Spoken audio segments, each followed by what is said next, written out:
Assalamualaikum warahmatullahi wabarakatuh. Jadi hari ini saya akan menjelaskan tentang algoritma bunker untuk memenuhi tugas sistem operasi.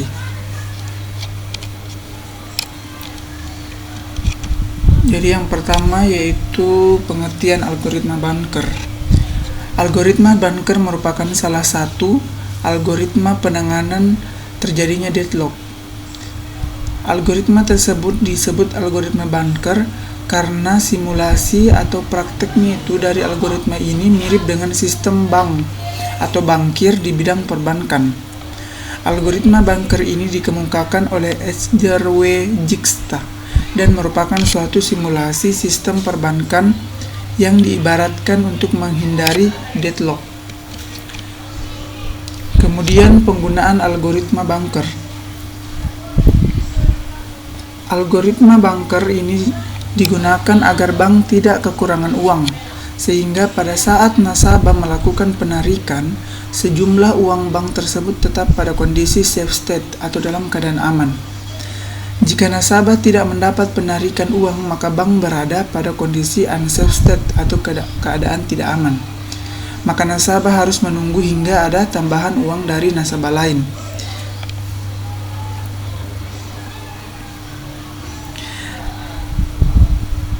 Nah, maksudnya di sini, jika bank ada pada kondisi di mana nasabah tidak dapat melakukan penarikan uang atau melakukan peminjaman uang, maka di sanalah terjadinya deadlock. Intinya, agar tidak terjadi deadlock pada sistem pada nasabah, maka nasabah yang melakukan peminjaman uang harus segera mengembalikan uang pinjaman pada bank dengan tepat waktu. Algoritma bunker ini dijalankan oleh sebuah sistem operasi ketika ada request resource, permintaan proses yang akan dieksekusi. Nah, penolakan dari algoritma ini terhadap deadlock terjadi pada saat request resource yang akan dieksekusi dapat membawa sistem pada kondisi unsafe state atau keadaannya tidak aman. Dengan kata lain, ketika suatu proses masuk ke dalam sistem, maka proses tersebut harus dieksekusi menggunakan jumlah maksimal resource yang diperlukan. Namun, tidak boleh lebih dari jumlah resource yang dimiliki. Kemudian, proses tersebut harus segera mengembalikan resource pada sistem dengan tepat waktu. Jadi ini contohnya tadi itu seperti contoh penggunaan tadi pada nasabah bank. Jika tidak, maka akan terjadi deadlock di mana suatu proses akan sering tunggu atau terhenti secara tiba-tiba karena resource yang akan digunakan sedang digunakan oleh proses lain. Kemudian, contoh algoritma bunker. Jadi di sini saya telah menampilkan tabel yang berisi contoh algoritma bunker yang terdiri dari allocation, max, available, dan need. Jadi algoritma bunker itu membutuhkan namanya need. Jadi contoh penggunaannya yaitu di sini ada allocation, max, dan available. Jadi di sini ada 5 proses, yaitu diawali dengan proses 0 sampai proses 4. Jadi cara untuk membuat contoh algoritma bunker dari tabel ini yaitu, jadi sini ada beberapa rumus. Yang pertama adalah need. Need rumusnya yaitu max, ini max dikurang dengan allocation. Kemudian available. Jadi available ini didapatkan dari available ditambah allocation. Kemudian need. Jadi need ini tidak harus kurang dari atau sama dengan available. Jadi dia tidak boleh lebih besar dari available. Jadi contohnya misalkan ini. Jadi kan ini proses 0 kan tadi telah diisi. Jadi kita tidak perlu melakukan algoritma bunker terlebih dahulu. Jadi kita langsung ke proses kedua atau proses pertama. Jadi di sini yaitu 332. Jadi maksnya itu ada 332 ditambah dengan allocation-nya 200. Jadi di sini cara penambahannya itu bukan langsung ditambah, tetapi dijumlahkan satu persatu. Contohnya 3 tambah 2 5, 3 tambah 0 3, 2 tambah 0 3, jadi hasilnya 532. Kemudian kita lihat hasil dari available ini adalah 532.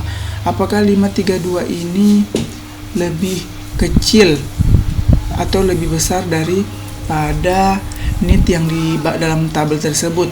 Apabila kecil, kita bisa melanjutkan perhitungan ke proses selanjutnya. Jadi tadi ini 332 ditambah 200 sama dengan 532.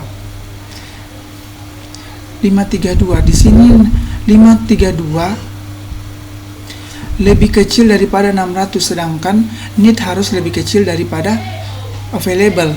Jadi kita melangkah langsung ke P3 atau proses 3. Jadi 532 ditambah 211, jadi hasilnya 743. Kemudian kita lihat lagi selanjutnya, apakah 743 ini lebih besar daripada 011? Ya, jadi kita bisa melanjutkan ke proses keempat, yaitu 743 ditambah dengan 002, jadi hasilnya 745. Kemudian kita lihat lagi 745 ini, apakah dia lebih besar daripada need yang dibawa pada proses 4? Ya, jadi kita bisa melakukan penjumlahan. Jadi 743 tambah 002 sama 745. Nah, jadi setelah itu kan kita sudah sampai ke proses terakhir. Jadi kita kembali ke proses awal, yaitu pada P0. Jadi 745 ditambah dengan allocation-nya itu 010, jadi hasilnya 755. Nah, kemudian tadi kan ini proses 1 sudah kita eksekusi.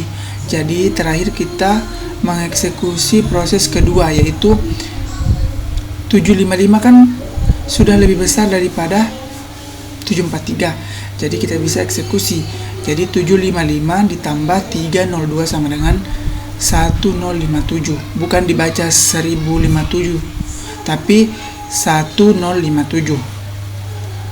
Jadi yang kita dapatkan dari atas yaitu state safety-nya atau proses amannya sehingga tidak deadlock, yaitu pertama tadi kan kita proses yaitu P1, kemudian P3, kemudian P4, kemudian P yang ke-0 atau proses pertama, kemudian yang terakhir adalah P2. Jadi itulah contoh algoritma bunker. Semoga dapat dimengerti. Wassalamualaikum warahmatullahi wabarakatuh.